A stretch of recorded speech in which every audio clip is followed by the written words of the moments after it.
Then the Larry Davis story, who a young man from the South Bronx at the age of 19 was selling drugs for the cops and went and didn't give them their money. They came to assassinate him, and he shot back, in an apartment, and was acquitted for shooting the cops because it was proven that he was selling drugs for them. But he eventually got convicted on some other murders and serving 25 years to life in prison still. But which another heroic story.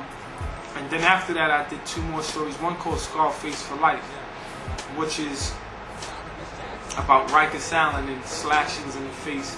Inmates getting slashed up, and the intensity of going to prison and being in there, and just the whole layout once you walk from Rikers Island. It's called Scarface for Life. The fifth one was about a young man from the South Bronx called Carlton Hines, named Carlton Hines, which was a friend of mine who went in the streets and made hundreds of thousands of dollars selling heroin, and was eventually gunned down in the streets in 1994, 93, I think it was. And one of the highlights of his story is that he was ranked as one of the top players in the nation in basketball. And at the same time, Syracuse and Jim Boeheim from Syracuse was coming to recruit him, coming to the projects, his mother house, to get him, to recruit him. And him being so caught up in the street just overwhelmed him with the street life, which he never made it to go to college to play, which he would have definitely done in the NBA.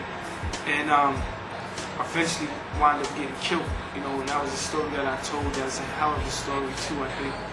And currently right now I'm working on the Alpo story, which is basically like a part 2 of the Game Over, about a kid named Alpo. And this other movie that I produced last summer called the Wally Satch story, fictional story, based on true scenarios though, that I star in Loon. And this is my first feature film shot.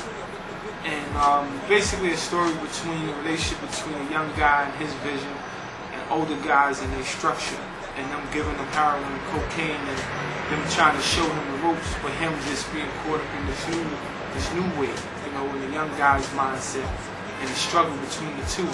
And that's called the Wally Satch story. Where do you see your business in the future? Pretty much I see Street Stars as a major film company.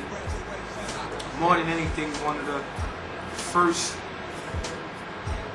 black-owned distribution companies.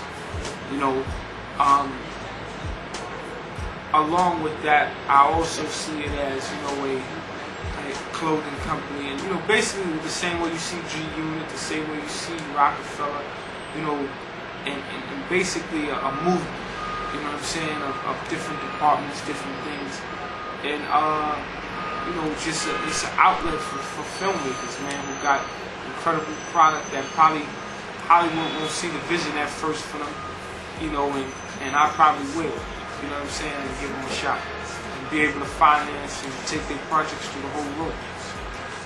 Did you go to school for film at all? No, I never went to school for film.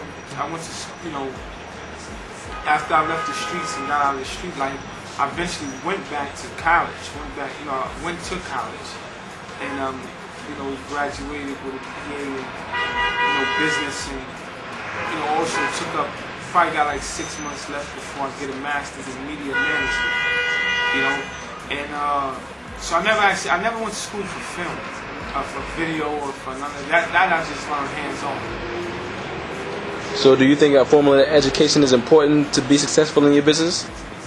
I think so. I think that I was one that grew up in the streets and had the mindset like I don't need school. As long as I know how to get a dollar, I don't need to do the school thing.